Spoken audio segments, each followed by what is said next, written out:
Glad to hear it. You survived Monday. That's good. First day of classes. How many have classes after me? About half of you. But does that mean the rest of you get to go home? Well, if you wanted to. So I'm all that's holding you back, huh? So that'll be really tough Fridays, huh? Just get through physics and weekend. Well, how many went and read the syllabus? You went and read the syllabus. Well, not all of you yet. All right. How many happened to read the superhero paper instructions rubric thingy? A few of you looked at it. You have time. I was just curious because for the next question, do you have questions about the course and the syllabus and logistics and WebAssign and the textbook or anything now that you've had a few days to mull it over?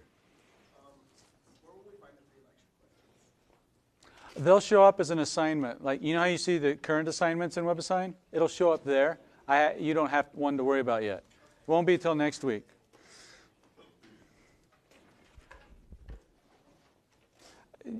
Mainly because I realize enough of you don't have the book yet. And that's about all you have to help with the pre-lectures. So you'll see it, and I'll announce the first one when it's coming. Can we have the online or the PDF version for the book? Can you have it? Yeah, can we have that instead of the... Oh, yeah. It's the same content. So, yeah, whether you want a digital version or an in-print version is fine with me.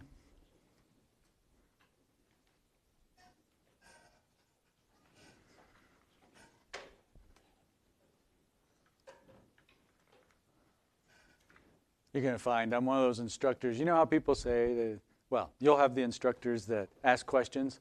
So, who knows the answer to this? Nobody? Okay, well, I'm not like that.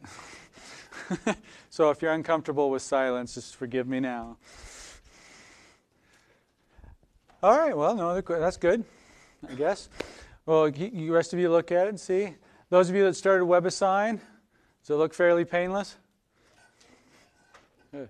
I think you'll like it. I've gotten several emails from folks, and we handled most things at this point. All right. Well, then, on with Chapter 1 on science, about science. It talks about theories and facts and hypotheses. We did the scientific method Monday. And it's basically, I want you to know about the scientific method is that it doesn't, if somebody says, this is it, period, they're wrong. It's flexible. But there are those general steps that we discussed at the end of Monday. That you start with a question. You're curious about something. You want to find something out. You need to know something. And then you predict. That's a healthy part, a fruitful part in science. A lot of people say, yeah, I have this question, and I'm just going to do this and see what happens. You actually learn more. There's been studies that if you commit to a prediction, again, it's an educated guess, which means you don't know the answer, so it's okay if you're wrong. But by committing to an answer, then you actually remember it better once you know the answer, whether it's correct or not. Most of my experiments, I've been wrong. But I like that now because that means I actually learned something. If I was right, then it was like, well, yeah, you feel good because like, oh, I knew that, but I didn't learn anything new. So I'm no better off. And then you do it. You do an experiment, and that can take on all kinds of facets. You have to analyze it. I'm going to encourage you guys a lot with your answers to questions in life in general and on the homework. Think about the answer. Does it make sense? My favorite example of that was when I taught labs at Colorado State University. We had a lab where they had to figure out the force exerted on a bow, on the arrow from a bow. So, you draw the string, you release it, and the bow, exerts a force to accelerate the arrow. They were supposed to calculate that. Well, one group got 2 newtons of force. Does that mean anything to anybody? Probably not, yeah, I guess. what the heck's a Newton, right? So they didn't know either that here in the United States we're used to English units and things like meters per second. If I said, how fast is 25 meters per second? Do you have a clue?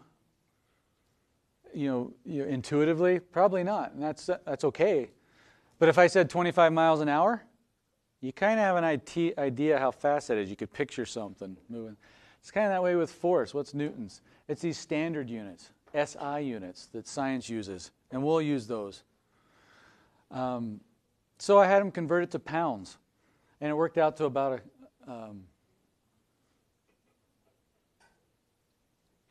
brain lapse. I don't remember. Converting in my head. 1 Newton for, I don't know, about 4 pounds? 4.5 pounds? Or is it the other way around? 1 pound? Whatever. Point is, it's not much. Think of taking a few pounds, 1 to 4 pounds, it doesn't matter. And you just set that on an arrow. You're exerting its force, its weight on it. Would that arrow just like go phew, as fast as you already know it's going to go? No way! So the idea was just to get them to think about their answer. 2 newtons. That couldn't get an arrow going as fast as you see. Something went wrong, but they weren't even thinking about it. So my whole point is just think about your answers. See if it makes sense before you move on. So with all that, I did lots with this. It wasn't what I thought it was. And then it wasn't something else, and then it wasn't something else. This actually, 5 hours later, I spent 5 hours on this yesterday and Monday. Well, I've done it behind the scenes several times and it worked. So here we go. I'm going to put the ping pong ball down the tube. Yeah, there's the color. Well, yeah, Monday we used white. This one happened to be orange. There was no correlation with the color. Put some packing tape on this end. We're going to seal off the tube.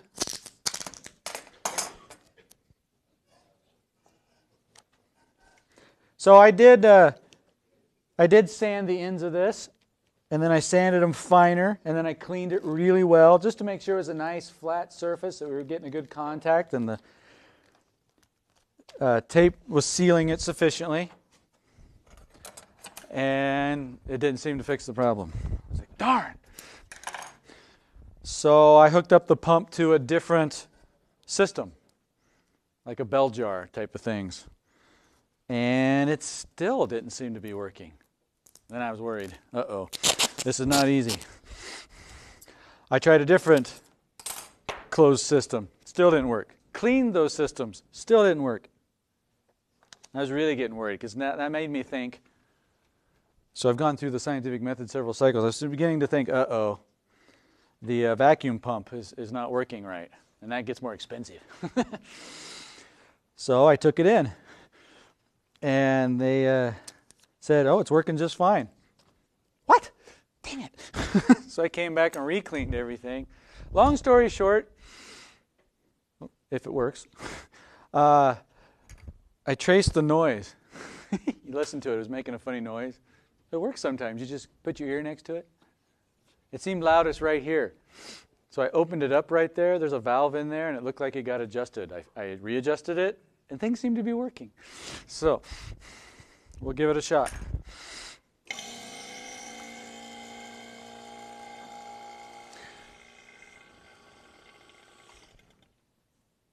I don't hear any air leaking back in. So I think it's working. So I'm pulling some air out. Again, the ping pong ball's right here. There's less air in front of it. The higher pressure out here, when I rupture the tape, is going to rush in to the lower pressure. That's going to exert pressure on the ball over that area. Pressure over area, or pressure times area, is force. Force will cause it to accelerate. And we'll see what happens this time when it gets to the other end. I left my pencil over there, so to poke it, I'll use my knife. All right, 1, 2, 3. Yeah, that's better. All right, it rarely ever pops the can completely out. That's good. That's what I was hoping for. Here's can number 1. Now you see why I was disappointed Monday. We've clocked the ball at going about 70-75% the speed of sound when it comes out. So it blasted right through the first one. Say that again? You know, there's a instructor. Here's can number 2. It went into it, broke through, but didn't make it through. There's an instructor at BYU that used to do that every semester. He'd put a target on his chest and do it point blank. Yeah. I know him. Well, I did know him. I still know him.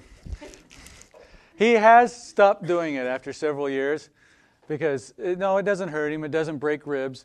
But he did say he confided that it would leave a welt about this big for weeks. So the last time he did it, he video recorded it, and now he just shows that to his class. Dented can 3. For those of you that say, "Oh, I didn't go through all 3," well, she's happy that it didn't. So it rarely does, but occasionally it might. So that was just fun. Yeah, that was good. Clean that up later. So there's the scientific method, and scientists do that. Now there's something real important in science, and one of your homework questions might seem weird, so this will help. In science, it's more important that there be a means of proving an idea wrong than a means of proving it right. You know what? I think there's an example in your book I like. In other words, if you come up with a question and design an experiment just to prove it wrong, it's not enough. No, the other way around. It's more important to be able to prove it wrong than right. If you can just say, yeah, that's right, well, does that cover all cases? So I'm going to flip to chapter 1 here. They had an example. Here it is. It's a checkpoint. Page 9, if you want to reference. Which of these is a scientific hypothesis? An educated guess. A prediction. You tell me, what do you think? Atoms are the smallest particles of matter that exist. Can we test that? Atoms are the smallest particles of matter that exist. Can we prove that right?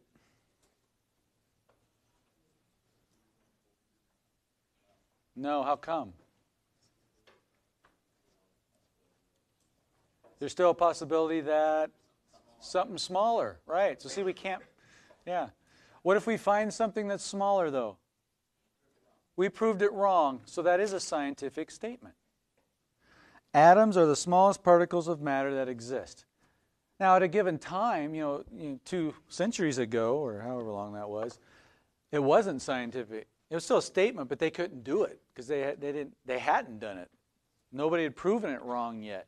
So atoms remained the smallest thing that could exist until we found something smaller and proved it wrong. So there's things like that now that we based on current information, that's all we know. So we go with it until proven otherwise.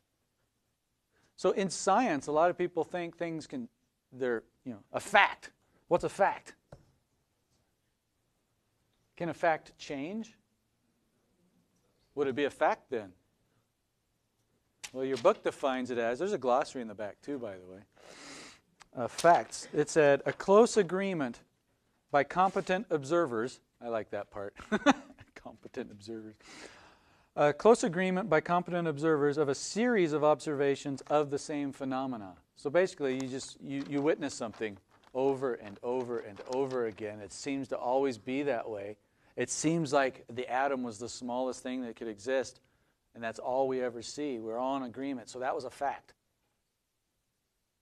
Did it change? Yes. So facts can change if we get more information. And scientists, good scientists, adjust. Those that don't, I'd worry about. Scientists that are so set in their ways and stubborn. And that's one of the problems with science. If you go get your thing peer-reviewed or something and people aren't willing to take in new possible things, they really shouldn't be doing science in my mind. You got to test it. You got to be rigorous. But if you're not even open to the possibility, then Get out of science, in my mind. So facts can change. So that was a scientific statement. How about this one? Space is permeated with an essence that is undetectable. Is that a scientific hypothesis? Why? You can't prove it right or wrong, can you? You can't prove it wrong is more important. It's undetectable. Then how are we supposed to ever prove that wrong? We can't even detect it. Yeah, so that's not considered science. Albert Einstein was the greatest physicist of the 20th century. Scientific hypothesis? No, that's entirely subjective. Yeah, you can't even, that one for sure you can't prove right or wrong.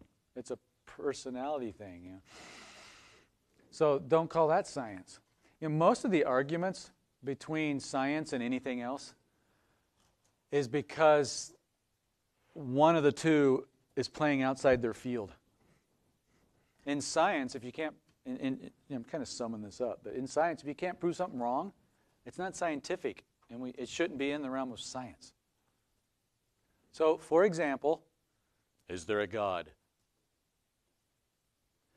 That's a way to truth. You can say yes or no. Religion covers that. Religion is one way to get to truth and understand the world around us. So is art. So is history. So is geology. So is science. Just don't put that one in science. That's where arguments come in, because you can't prove it wrong, at least at this point.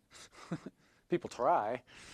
That's where most of the problems are. You've probably heard it, with evolution, and they wanted to teach it in the school, and like, in science they wanted people to say, oh, teach also about God, not just evolution, or vice versa.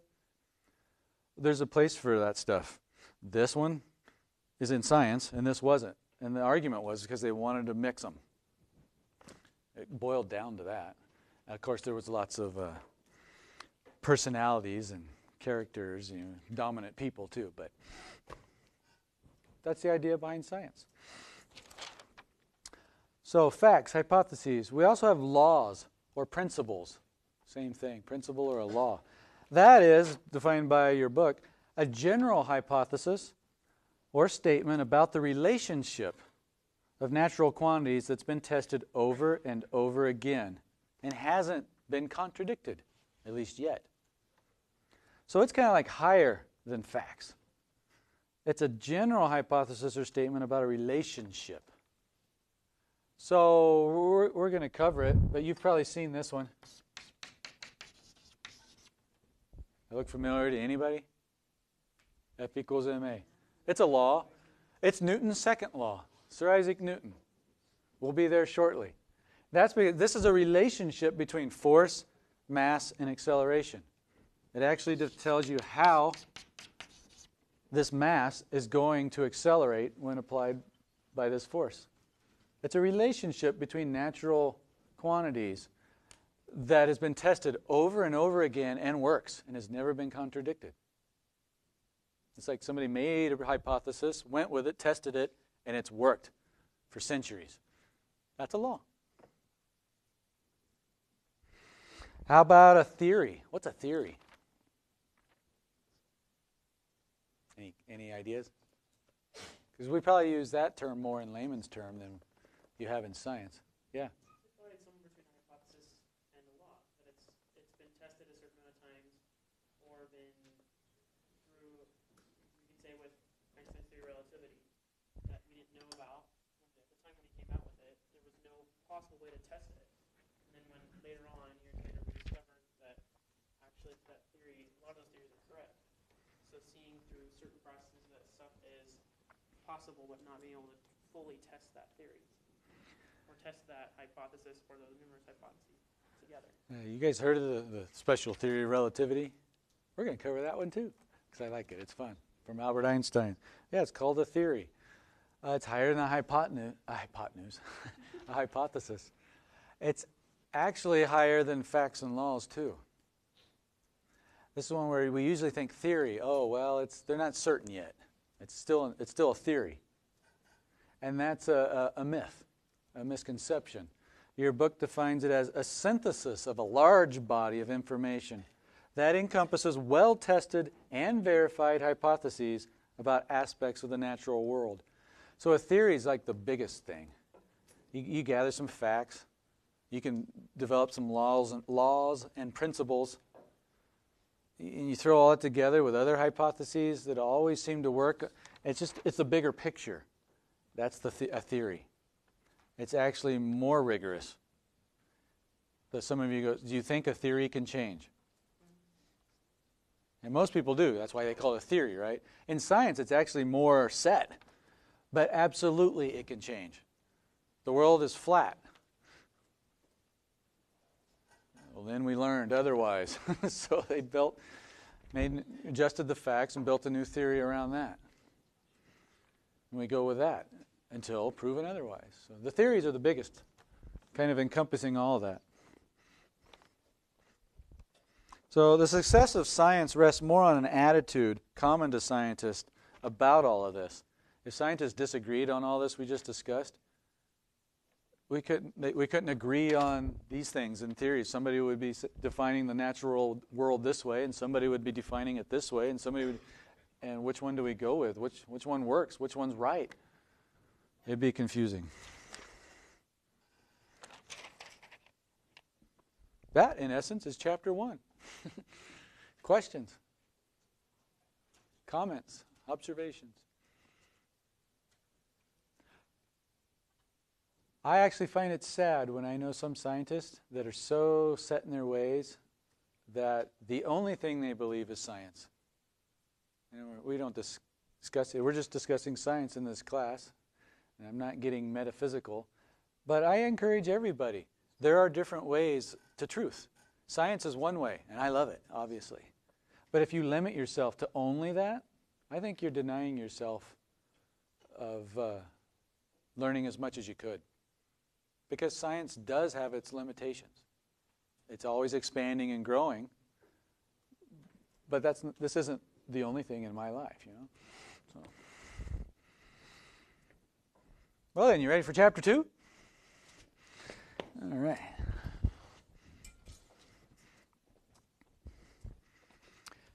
It's entitled Newton's First Law of Motion. Not his second law. Well, that'll be later. His first law.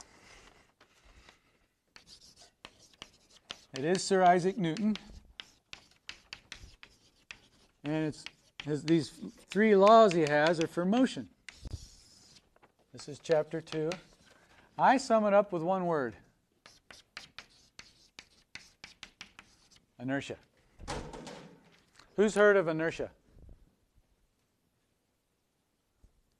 Yeah, I'm going to ask again because I don't know if you're not participating yet. Because I am curious. Most people I find have at least heard the word. Raise your hand if you've never heard the word.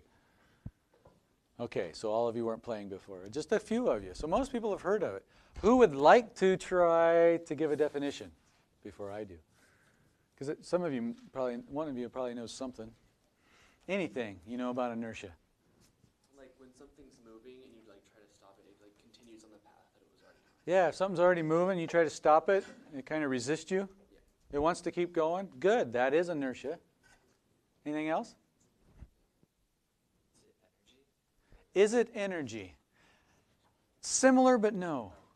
It's like it though. If it's moving, and you're trying to stop it, and it's not letting you, right? It's resisting you.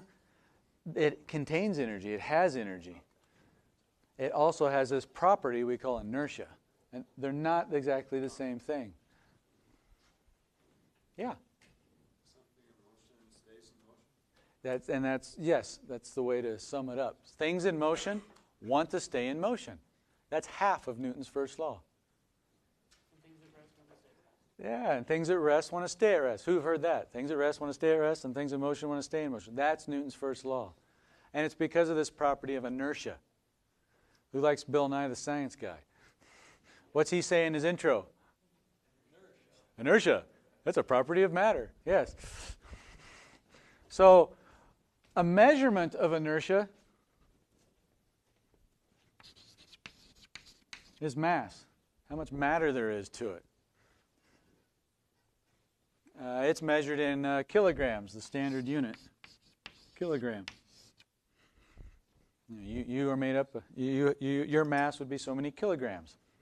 And so, yeah, it's things at rest want to stay at rest, and things in motion want to stay in motion, unless or until a force is applied to it to change that motion. That will be Newton's second law. Gee, you already have it. This will define how that force will change its motion. What motion are we talking about? Acceleration. We're going to get to this. Acceleration is a change in velocity. If you're not moving, what's your velocity? 0. If I get you moving, what's it require? Force. I have to apply a force to that mass to change its velocity from 0 to something. It accelerates. That's what we mean by change in motion. Now, what if it's already going 10 meters per second and you stop it? What's that require? A force. You accelerate it, you decelerate it, right? But you're changing its velocity. Because things in motion want to stay in motion at a constant speed and a straight line. Because why would they change? Unless something acts upon it. That's my bucket list isn't very long, but I would love to be in space so I could just chuck something. What would it do? It would go in an exact straight line at that speed forever until something acted on it. That one's, you might be going, yeah, that makes sense. But now think about it. After you leave this class, it bothers some people. Something will stay going at that speed forever if nothing else acts on it. What's keeping it going? Don't you have to keep pushing on something for it to keep moving? What if you let off your accelerator in your car? It decelerates. Wait, didn't that contradict Newton's first law? There's a force acting on it. What force is that? Friction. Yeah, air-resistant friction. Internal in the gears, air-resistant. Right. So see, that's a force causing it to accelerate. If you could get rid of the friction, what should it do? Keep going. Let's do that. You can stand up in the back if you can't see this. Here's a brain lapse. Hover puck, they call them. So if I give it a force to accelerate it up to a certain speed, it should stay at that speed. Yet it didn't. And that's what we were used to. That's what Galileo and scientists saw. They were like, but things stop.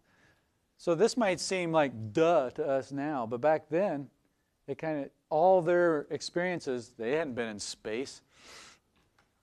As far as they knew, things always stopped. Their motion did change. So this was revolutionary. So what I'm going to do is turn on the air. It blows air out of here and creates a little cushion of air to minimize friction. Now watch what happens. Straight line, constant velocity. Unless the ground's not level. Then gravity acts on it. Sure enough, if I can remove that force, it goes in a straight line till it hits the wall. Then a force acts on it, right? Bounce. Whoop. It would stay spinning too forever till something acted on it. That's inertia.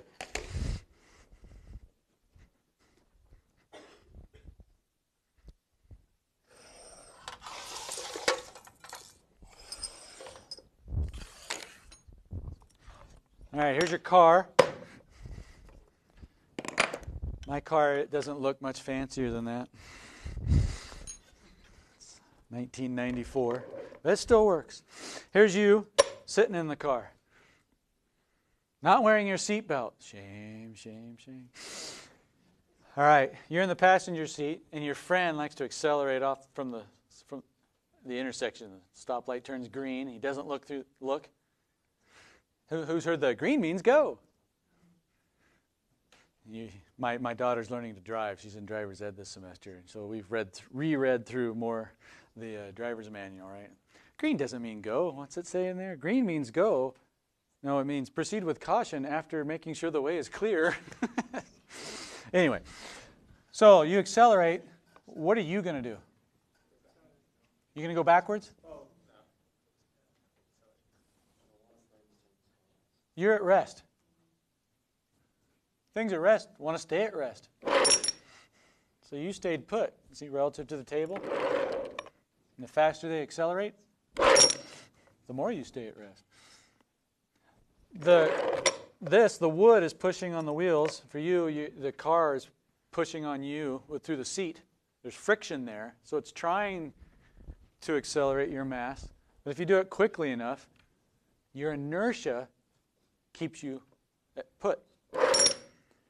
Now, if the back of the seat's right here, right, what do you feel? It runs into you. It pushes on you. So you feel like something's throwing you backwards. But you don't actually go backwards relative to the road. It just feels that way. Things in motion want to stay in motion until you hit that wall, right? So if you're not wearing your seatbelt, okay, the wall stopped the car. But you're still going the same velocity as the car was. What stops you?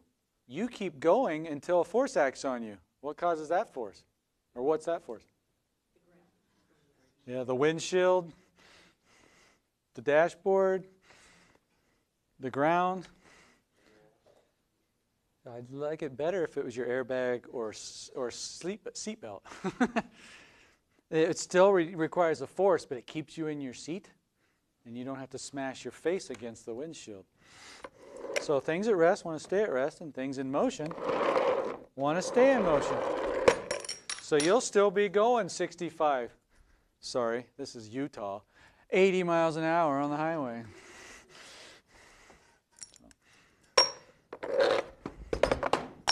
Let's do inertia. This is my favorite way. Who's ever tried this? Raise your hand. Quite a few of you. All right, I want raise your hand if you've always wanted to try it. Keep your hands up. How many of you didn't do it because you thought you were just going to break the plates, and so you just decided not to do it? Quite a few. Okay, today's your lucky day. Who wants to do it? You want to? Want to try it? Sure. I can break your bone. It's all right. I can go back to the thrift store if needed. I'm going to give you 3 pointers, the whole class, before I have you do it. So the idea here is this is at rest. So it wants to stay at rest. So it's just like that. If we can pull this out fast enough, it can stay put. So that's the whole thing is we just pull fast. To help us do that, 3 tips. Most people, they'll just start grabbing like this, or you can bunch up because there's more than we need here, and they start pulling. Well, it has to accelerate from 0 speed. It'll take a while to get up to a high speed. So my first tip is start up here with your hands. That way by the time you get to here, you're already going faster. Does that make sense? Tip number 2. People are getting real excited and nervous, and so they want to go as fast as they can, and they rev up. Whoosh. And you just gave it an upward force, and they go flying. So pull straight down. Not down.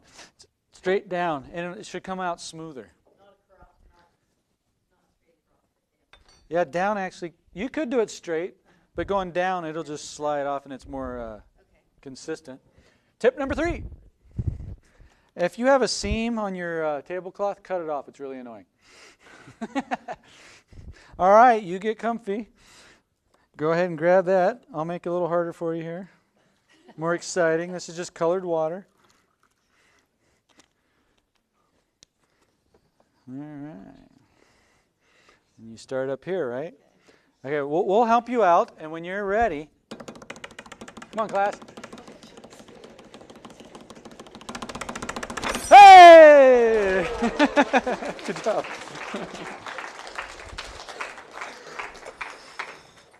Piece of cake, huh? Now, you guys are good scientists. Good scientists make observations. What'd you observe? Yeah, very good. These still moved. So it didn't work, huh? Right. They have less mass. So what else do they have less of? Inertia. I like to define inertia as I've said, I'll just write it down, resistance to change its motion. And by motion, I really mean velocity. A change in velocity is an acceleration. I'll remind you of that again later. But it's a resistance to want to change. Things at rest want to stay at rest. Things in motion want to stay in motion. Well, since these had less inertia, they had less resistance. So they were easier to accelerate and change their motion. Most people get scared when I pour the water in. It actually makes it easier. More mass, more inertia, more resistance. Stays put. Easier. Now, just for fun,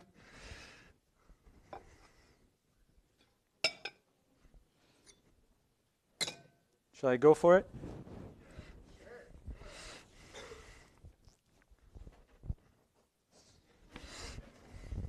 I'll take it.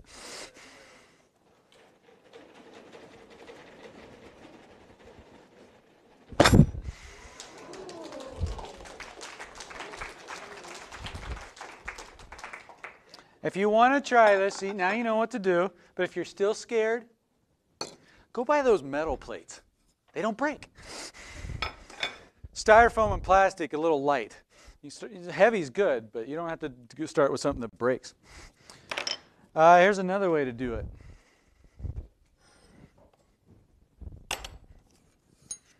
Let's balance, put this card on here. Balance this over the cup. And if I can flick the card out fast enough, goes put. You could do the same thing with, grab a coin.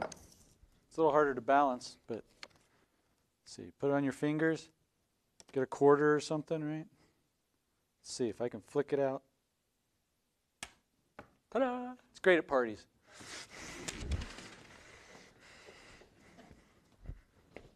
All right. Now, I used an oatmeal container. Cut this ring.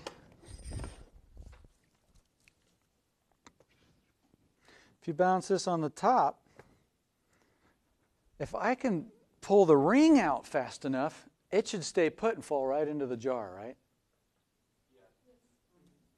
So what you do is you try it. You aim up. You got to go fast. Pretty fast. Okay. And it works. Who wants to try?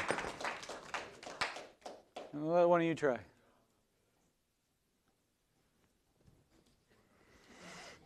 Sold. Come on down.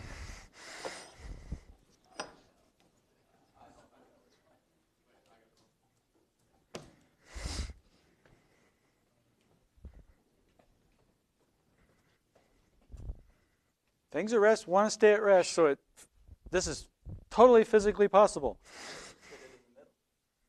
You just got to hit it fast.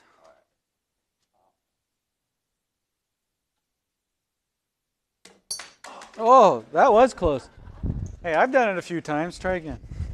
First time's always fun. That's pretty good. Whoop. Might need a new. There we go.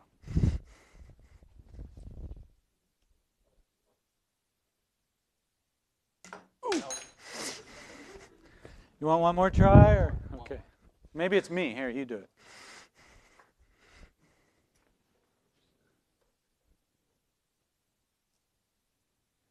That's the hardest part, actually, is balancing it.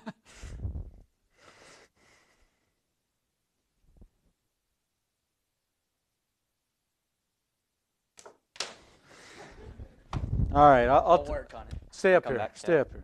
Thanks. So what I did, if you hit here, what's it going to make the ring do?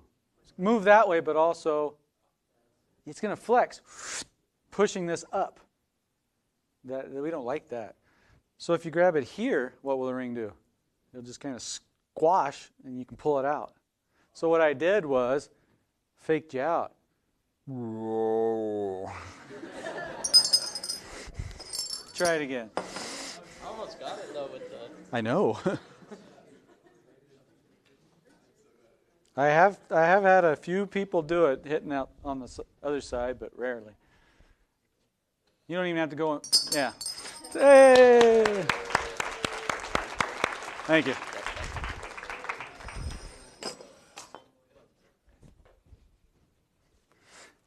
Party tricks? No, I don't have a one. How about a $5 bill?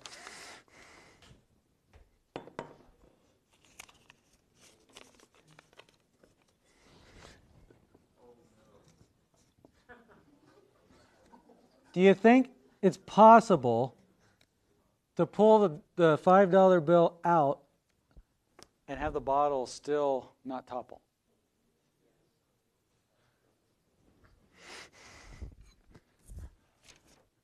Here's a way to do it too.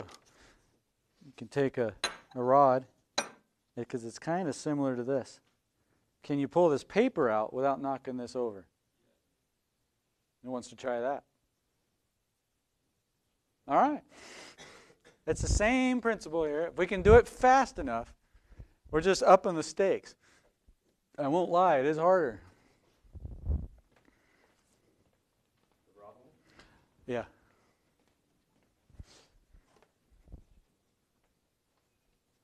Come over here, that way they can see you. They're excited here. Oh! Set it up again.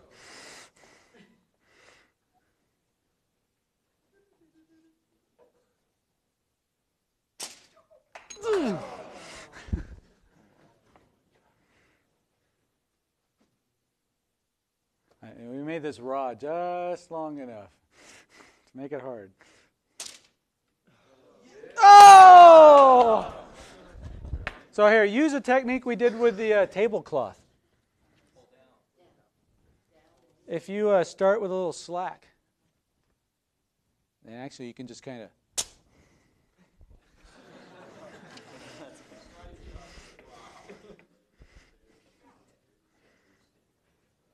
So you can do this with money too if you want it. Why? Piece of cake. Thank you. I appreciate it. Well, you could, yeah. So let's see. See if I can. It works for me today.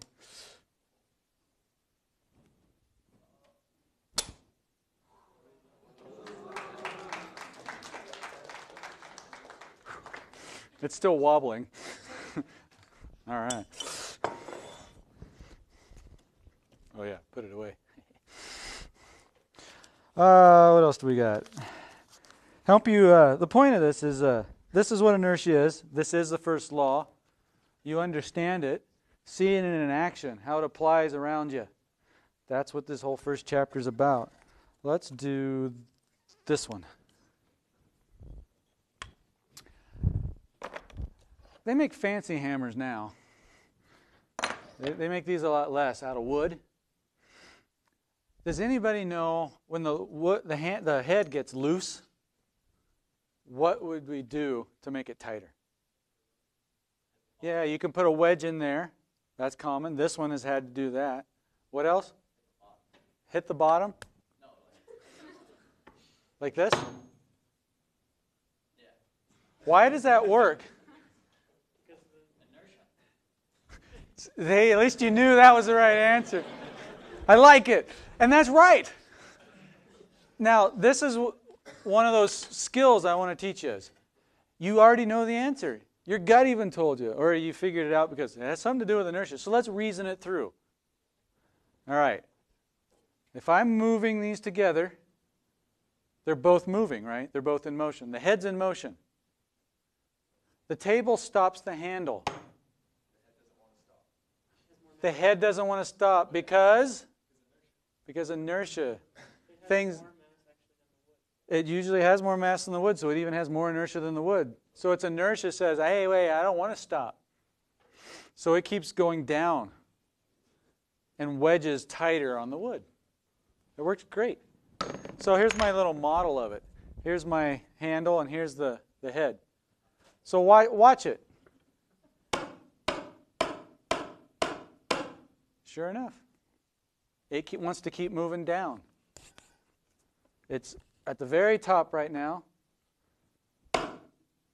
So it kept moving until friction slowed it down enough.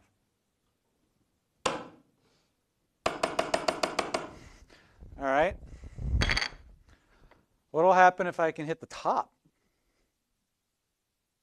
Will it go down further? Not as effective? Talk to your neighbor. Try to reason this through. What do you think will happen in terms of inertia? I'm going to go like this. Go ahead, talk to your neighbor. If your neighbor's not close, get close.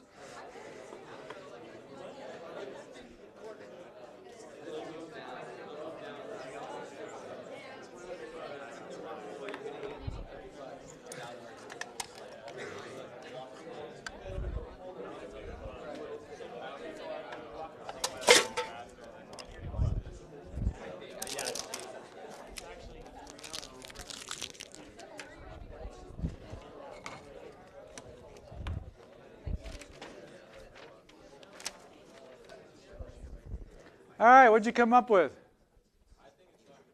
All right, raise your hand if you think the red block won't move relative to the handle at all. All right. What else? Who thinks it'll go down? Are there any other options? You think who thinks it'll go up? Ooh, that's the majority. Who thinks it'll explode? All right, let's just see.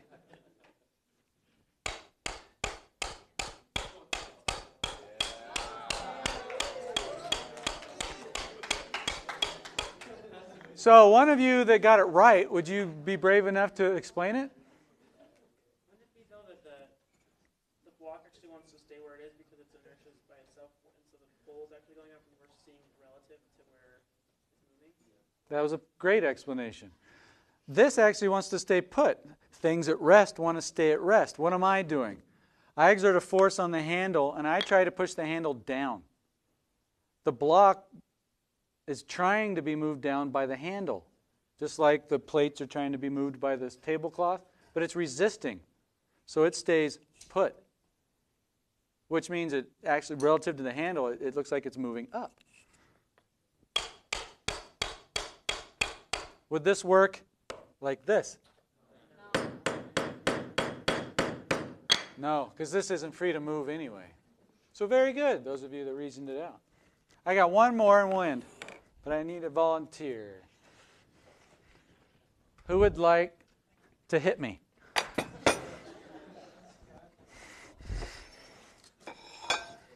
This is a lead brick. It weighs 26 pounds.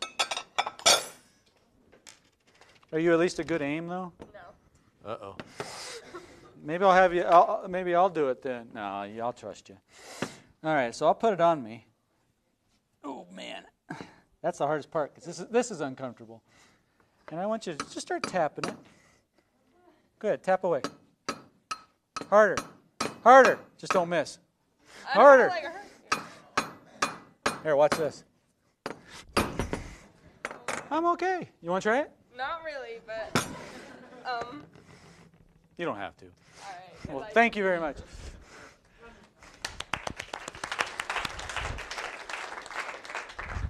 So, yes, I did take my ring off. That hurts, but yeah, there's 26 pounds on me. That hurts. It's just uncomfortable.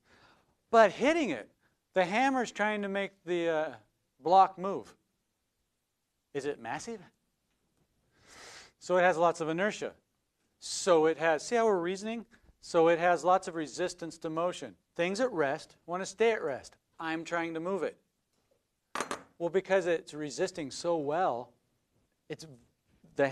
me hitting it with a hammer doesn't make this move into my hand very much at all. So there's not much force at all in addition to this. So you can, and yeah, if I hit it hard enough, yeah, I get a sledgehammer or something like that, but I'm not stupid. But you're welcome to try it. Any questions? We will, I think we're essentially done, but touch up Chapter 2 and start Chapter 3 next time.